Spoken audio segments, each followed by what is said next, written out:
서울 강남구 타워팰리스. 한국에서 가장 비싼 주상복합 아파트 중 하나다.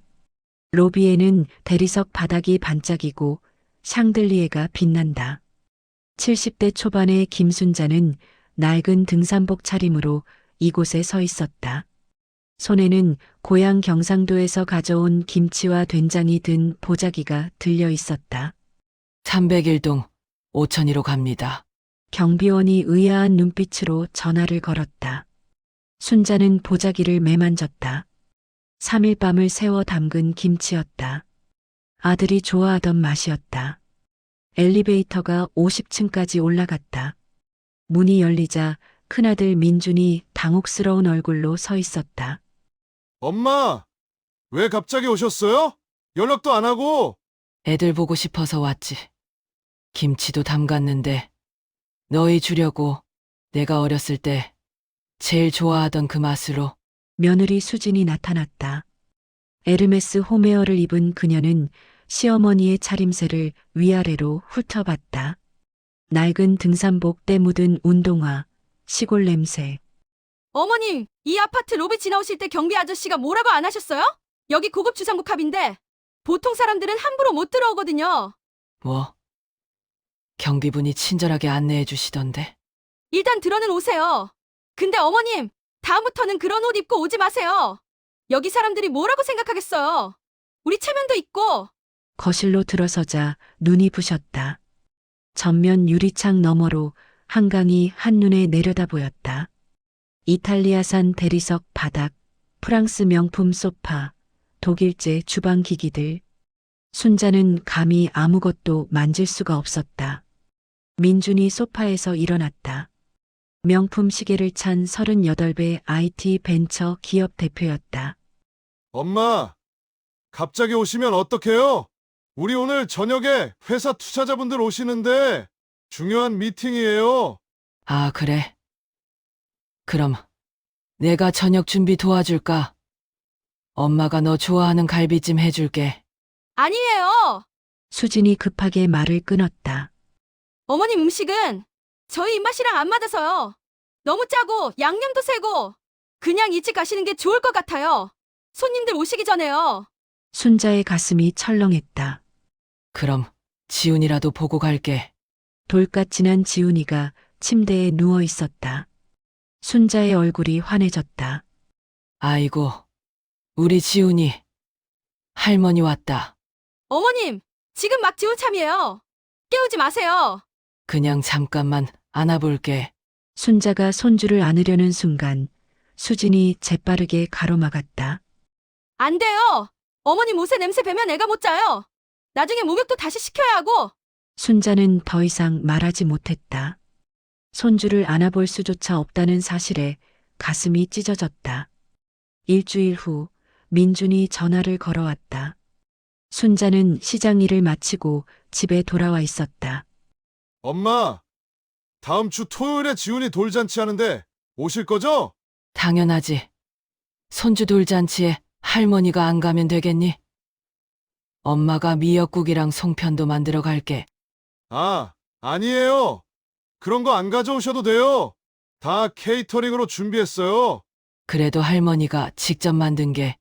엄마. 민준의 목소리가 조심스럽게 낮아졌다. 솔직히 말씀드릴게요. 그날은 제 회사 투자자분들이랑 거래처 사람들도 많이 와요. 다 강남 사람들이에요. 그러니까 엄마가 좀 어떻게 말하지? 도시 사람처럼 좀 옷 입고 오세요. 촌스럽게 하지 마시고요. 촌스럽게. 엄마가 뭘 그렇게. 에휴, 엄마는 잘 모르시겠지만요. 등산복 같은 거 입지 마시고 백화점 가서 옷 좀 새로 사 입으세요. 아, 그리고 말씀도 조심하시고요. 사투리 쓰지 마시고 큰 소리로 얘기하지도 마시고. 그래. 알았다. 그리고 엄마, 손주들한테 용돈 주실 거면 봉투에 넣어서 조용히 주세요. 다른 사람들 보는 데서 돈 세면서 주지 마시고 창피하거든요.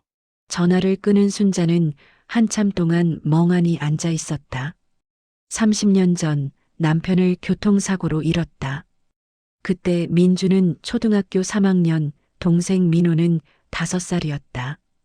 보험금도 재산도 없었다. 순자는 새벽 시장에 나가 반찬 장사를 시작했다.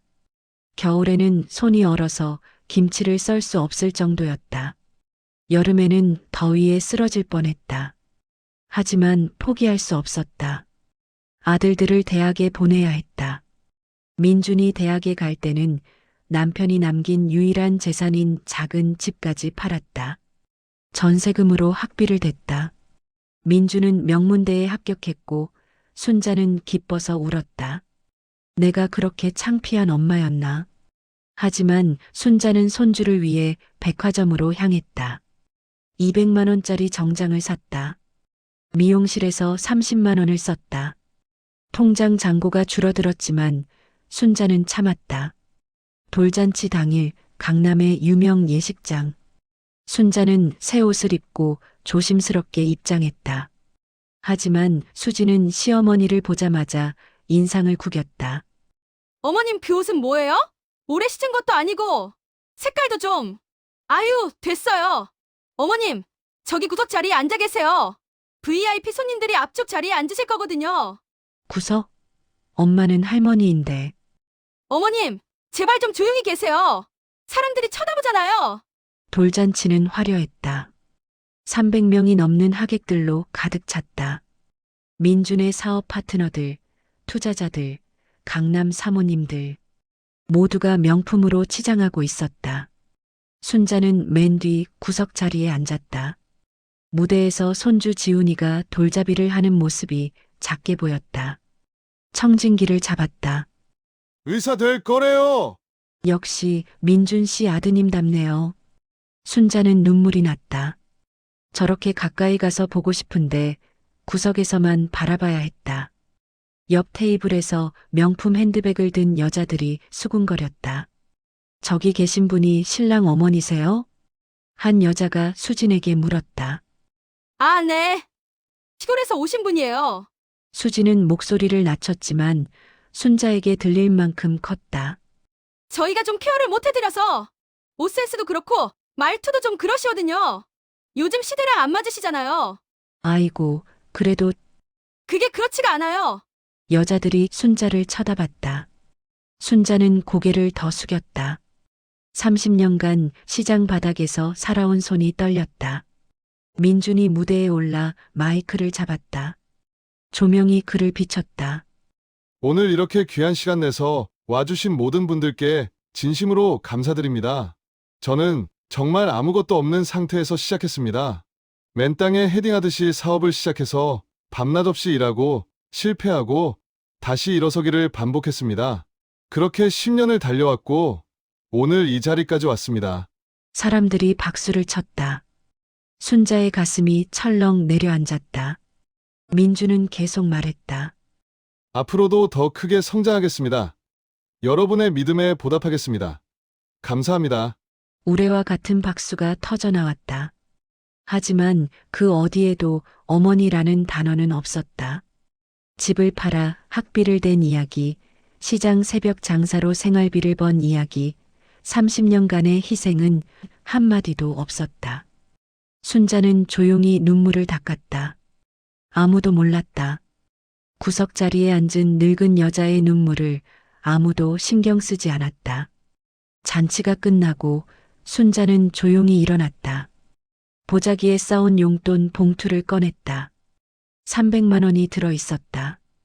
이번 달 시장 수입 전부였다. 민준아, 엄마 먼저 갈게. 이건 지훈이 용돈이야. 아, 네. 조심히 가세요. 택시 타고 가세요. 민준은 투자자들과 이야기하느라 바빴다.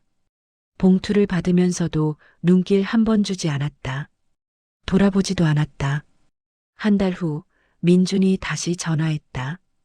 엄마, 이번 주말에 집들이 하는데 오실래요? 집 리모델링 끝났거든요. 엄청 멋있게 됐어요. 그래?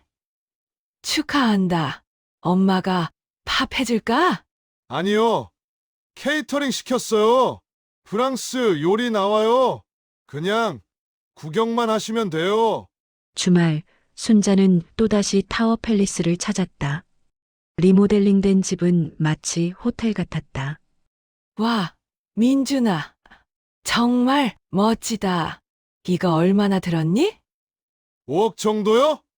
요즘 이 정도는 해야 이 동네에서 살만하죠? 저기 주방 보세요. 독일제 최신 모델이에요. 그 돈이면 엄마, 요즘은 그래요. 강남은 원래 이래요. 순자는 더 이상 말하지 못했다. 5억이면 시골에서 집 몇 채를 살 수 있는 돈이었다. 손님들이 하나둘 도착했다. 모두 명품으로 치장한 강남 사람들이었다. 순자는 구석에서 조용히 있었다. 민준 씨, 부모님은 안 계세요? 한 손님이 물었다. 아, 저희 아버지는 일찍 돌아가셨고요. 어머니는 지방에 계세요. 아, 그러시구나. 그래도 오늘 같은 날은 오시지. 바쁘셔서요. 농사일 하시거든요. 저기 계시잖아요. 다른 손님이 순자를 가리켰다. 민준의 얼굴이 굳었다. 아, 네. 오늘 잠깐 오셨어요. 곧 가실 거예요. 수진이 끼어들었다. 어머님이 서울 환경이 안 맞으셔서요. 공기도 안 좋고 사람도 많고 시골이 더 편하시대요. 그렇구나. 확실히 도시 생활은 아무나 못하죠. 특히 나이 드신 분들은. 사람들이 고개를 끄덕이며 넘어갔다. 순자는 자리에서 일어났다. 민준아, 엄마 화장실 좀. 엄마, 지금 손님들 있잖아요. 그냥 좀 참으세요. 아니, 급한데. 아이고, 어머님. 손님들 계신데 그런 말씀을 좀 조용히 하세요. 수진이 눈을 부라렸다. 주변 손님들이 쳐다봤다. 순자의 얼굴이 빨개졌다. 순자는 말없이 현관으로 향했다. 어디 가세요? 집에 간다. 벌써요? 저녁도 안 드시고요? 아니다. 난 이 집에 어울리지 않는 사람이니까. 촌스러운 사람이니까. 민주는 어깨를 으쓱했다. 엄마가 그렇게 예민하게 구시면 어떡해요? 그냥 농담인데, 그럼 조심히 가세요. 문이 닫혔다. 순자는 엘리베이터 안에서 울음을 터뜨렸다. 집으로 돌아온 순자는 밤새 잠을 이루지 못했다. 30년간의 기억이 주마등처럼 지나갔다. 새벽 4시에 일어나 시장에 가던 날들. 겨울에는 손이 얼어서 뜨거운 물에 담가야 했다. 민준이 초등학교 운동회에서 1등 했을 때 순자는 시장 일을 급하게 마치고 뛰어갔다. 그때 넘어져서 무릎이 깨졌지만 아들의 웃는 얼굴을 보며 행복했다. 민준이 대학 합격증을 받았을 때 순자는 기쁨에 울었다. 그리고 집을 팔기로 결심했다. 남편이 남긴 유일한 재산이었지만 아들의 미래를 위해서라면 아까울 게 없었다. 하지만 지금 그 아들은 엄마를 창피해했다. 다음 날 아침 순자는 오래된 서류 상자를 꺼냈다. 먼지를 털어내고 하나하나 살펴봤다. 10년 전 민준이 사업을 시작할 때였다. 투자금이 필요했다. 엄마, 5억만 있으면 시작할 수 있어요. 제발 도와주세요. 순자는 고민했다. 그때 순자에게는 둘째 아들 민호를 위해 사둔 강남의 작은 빌라가 있었다. 민호는 형처럼 대학을 가지 못했다. 형의 학비 때문에 고등학교를 졸업하고 바로 일을 시작했다. 순자는 미안한 마음에 몰래 그 빌라를 사두었다. 언젠가 민호에게 주려고. 하지만 민준이 사업 자금이 필요하다고 하자 순자는 그 빌라를 담보로 은행 대출을 받았다. 5억이었다. 엄마, 이 돈으로 꼭 성공해서 갚을게요. 2년만 기다려주세요. 민주는 그렇게 약속했다. 순자는 믿었다. 그리고 3년 후 정말로 회사가 대박이 났다. 민주는 상장까지 했다. 언론에서는 맨땅에서 성공한 청년 CEO라고 칭찬했다. 엄마, 이제 타워 팰리스 사고 싶어요. 근데 돈이 좀 부족해요. 얼마나 필요한데? 30억짜리 집인데 제 돈이 25억밖에 없어요. 5억만 더 보태주시면. 그때 순자에게 기회가 왔다. 민호 몫으로 사뒀던 빌라가 재개발에 걸렸다. 보상금이 무려 30억이었다. 순자는 그중 5억을 민준에게 보탰다. 이 돈으로 집 사라. 근데 민준아, 엄마 부탁이 있어. 뭐예요? 엄마, 이 집을 엄마 명의로 해줘. 나중에 엄마가 늙으면 거기서 살고 싶어. 지금은 너희가 살고, 엄마는 가끔 놀러 갈게. 그럼요. 당연하죠. 엄마 집인데요. 그렇게 타워팰리스는 순자 명의로 등기됐다. 민준 가족은 거기서 행복하게 살았다. 하지만 순자는 손님 취급도 못 받았다. 순자는 서류를 다시 한번 확인했다. 틀림없었다. 그리고 조용히 휴대폰을 들었다. 여보세요. 거기 김앤장 부동산이죠. 제가 강남구 타워팰리스에 매물 하나 내놓고 싶은데요. 아, 네. 어느 동 몇 호시죠? 301동 5001호요. 평수는 60평이고. 아, 거기 알죠. 그 집 시세가 지금 30억은 넘을 텐데요. 정말 파시려고요? 네. 빨리 팔아주세요. 한 달 안에요. 알겠습니다. 바로 매물 올리겠습니다. 사흘 후 민준에게 한 통의 등기부등본이 우편으로 도착했다. 그는 무심코 봉투를 뜯었다가 얼굴이 하얗게 질렸다. 이게 뭐야? 손이 떨렸다. 서류에는 명확하게 쓰여 있었다. 소유주 김순자. 여보. 수진이 화장대에서 메이크업을 하다가 달려왔다. 왜 그래요? 무슨 일이에요? 우리 집이 엄마 명의였어. 뭐라고요? 그게 무슨 소리예요? 부부는 황급히 집안을 뒤졌다. 서재 책장, 침실 서랍, 금고. 모든 곳을 뒤져 10년 전 계약서를 찾았다. 매매 계약서, 소유권 이전 등기부, 재개발 보상금 내역서, 순자의 도장이 찍힌 서류들. 모든 게 명확했다. 10년 전 순자가 민호를 위해 사둔 빌라를 담보로 5억을 빌려줬고 3년 후 그 빌라가 재개발로 30억이 됐고 그중 5억을 더 보태서 총 30억으로 이 집을 샀다. 처음부터 순자 명의였다. 이럴 수가. 10년 동안 내 집인 줄 알았는데. 민준의 얼굴에서 핏기가 싹 빠졌다.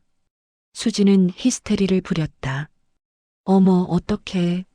우리 진짜 집이 없는 거예요? 민준의 휴대폰이 울렸다. 화면에 엄마라는 글자가 떴다. 엄마, 이게 무슨 일이에요? 우리 집이 엄마 명의라니. 그래. 10년 전에 기억 안 나니? 내가 집 살 돈이 부족하다고 해서 엄마가 민호빌라 재개발 보상금 중에서 5억을 더 보탰지. 그래서 총 30억으로 그 집 샀어. 엄마 명의로. 그걸 왜 이제 말씀하세요? 엄마가 처음부터 말했잖아. 엄마 명의로 하자. 나중에 엄마가 늙으면 거기서 살게 했잖아. 근데 너희 둘이 엄마가 촌스럽다고 어울리지 않는다고 하니까 엄마가 팔기로 했다.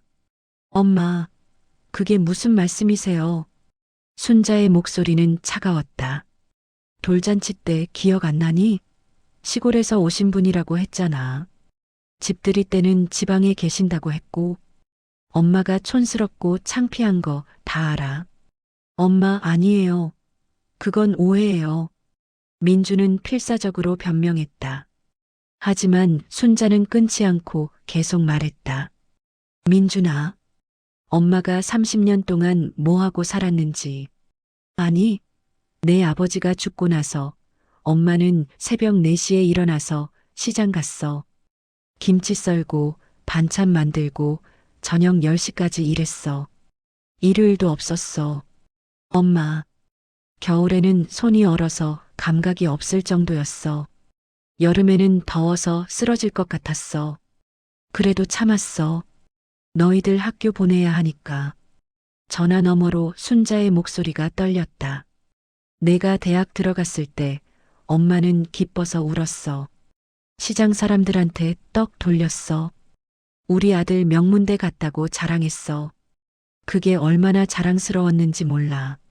엄마, 저도 감사하게 생각해요. 감사? 그게 감사하는 거니? 순자의 목소리가 날카로워졌다. 내가 사업 시작한다고 했을 때 엄마는 민호 위에 사둔 빌라까지 담보로 넣었어. 민호는 너 때문에 대학도 못 갔어. 내 학비 때문에 집을 팔았거든. 민호는 고등학교 졸업하고 바로 공장에 취직했어. 한 번도 불평 안 했어. 민호 형은 엄마가 민호한테 미안해서 20년 동안 돈 모아서 빌라를 샀어. 언젠가 민호한테 주려고. 근데 내가 사업 자금 필요하다고 하니까 엄마는 또 그걸 담보로 넣었어. 5억을. 그리고 재개발 보상금 30억 중에서 또 5억을 내 집 사는데 보탰어. 순자는 잠시 말을 멈췄다. 근데 너희들은 엄마를 창피해했어. 손주 돌잔치에서 구석에 앉혀놓고 친구들한테는 시골 사람이라고 소개하고 엄마가 그렇게 부끄러운 사람이었니? 엄마, 죄송해요. 제가 잘못했어요. 이제 와서 미안하다고. 민준아, 엄마는 이제 지쳤어. 30년 동안 너희들 위해서 살았어. 이제는 엄마 인생 좀 살고 싶어. 엄마, 제발, 집만은 안 돼요. 우리 갈 데가 없어요. 걱정 마. 한 달 여유 줄게. 그동안 나갈 때 알아봐. 아, 그리고 이 집 한 돈은 민호한테 줄 거야. 원래 걔 몫이었으니까. 민호 형한테요? 그럼 우리는? 너는 이미 충분히 받았잖아. 전화가 끊겼다. 민주는 휴대폰을 떨어뜨렸다. 이게 말이 돼? 소문이 퍼지기 시작했다. 민준 씨네 집이 매물로 나왔대요. 어머니랑 무슨 문제 있나 봐요. 투자자들도 연락을 해왔다. 민준 씨, 요즘 자금 사정이 안 좋으신가요? 집까지 파신다면서요? 회사 신용도에도 문제가 생겼다. 민주는 패닉에 빠졌다. 여보, 우리 당장 시골 가서 어머니한테 빌어요. 부부는 황급히 차를 몰아 순자가 사는 시골 집으로 향했다. 3시간을 달렸다. 도착한 곳은 낡은 단층 집이었다. 페인트가 벗겨진 벽, 녹슨 대문. 엄마, 엄마. 민준이 문을 두드렸다. 순자가 문을 열었다. 앞치마를 두른 그녀는 무표정했다. 왜? 엄마, 제발. 제가 잘못했어요. 집 팔지 마세요. 민주는 무릎을 꿇었다. 수진도 고개를 숙였다. 어머님, 죄송해요. 다시는 그러지 않을게요. 순자는 무표정하게 두 사람을 내려다봤다. 이제 와서 빌면 뭐해. 엄마 마음은 이미 정했어. 엄마, 우리 지훈이 생각해서라도. 지훈이? 그의 돌잔치 때 엄마한테 가까이 오지도 못하게 한 게 누구였는데? 구막 냉정한 결말. 엄마, 제발요. 제가 뭐든지 할게요. 순자는 집 안으로 들어가서 낡은 앨범을 가져왔다. 이거 봐. 내가 초등학교 운동회 때 사진이야. 엄마 무릎 봐봐. 넘어져서 피 나는 거 보이지? 이건 내가 대학 합격했을 때 엄마가 시장 사람들한테 떡 돌렸어. 300개를 밤새워 만들었어. 순자는 앨범을 덮었다. 근데 너희들은 엄마를 창피해했어. 10년 동안 손님 취급도 못 받았어. 순자는 일어섰다. 이제 그만하자. 엄마도 인생 좀 살고 싶어? 저희는요. 너희는 점잖아. 다시 시작하면 돼. 저기 보이지? 민호가 심은 텃밭이야. 이 집 한 돈으로 민호랑 조용히 살 거야. 민호 형한테 왜요? 민호는 대학도 못 갔지만 불평 안 했어. 지금도 일주일에 한 번씩 찾아와. 그게 진짜 효도야. 한 달 안에 나가. 다시는 연락하지 마. 문이 닫혔다. 한 달 후 집은 32억에 팔렸다. 민준 가족은 강남 외곽 빌라로 이사했다. 전세 5억. 순자는 민호와 시골에서 식당을 열었다. 정직한 엄마의 밥상. 이 집 김치 진짜 맛있어요. 30년 손맛이에요. 어느 날 민준의 편지가 왔다. 엄마, 정말 잘못했습니다. 제발 용서해 주세요. 지훈이도 할머니 보고 싶다고 울어요. 순자는 편지를 접었다. 이제 와서 늦었어. 민호가 물었다. 엄마, 괜찮으세요? 순자는 웃었다. 30년 만에 진짜로 편안한 웃음이었다. 응, 이제는 괜찮아. 엄마 인생을 사니까. 가을 햇살이 따스했다. 새로운 인생이었다. 누구에게도 무시당하지 않는 자신의 인생. 그리고 그녀는 다시는 뒤돌아보지 않았다.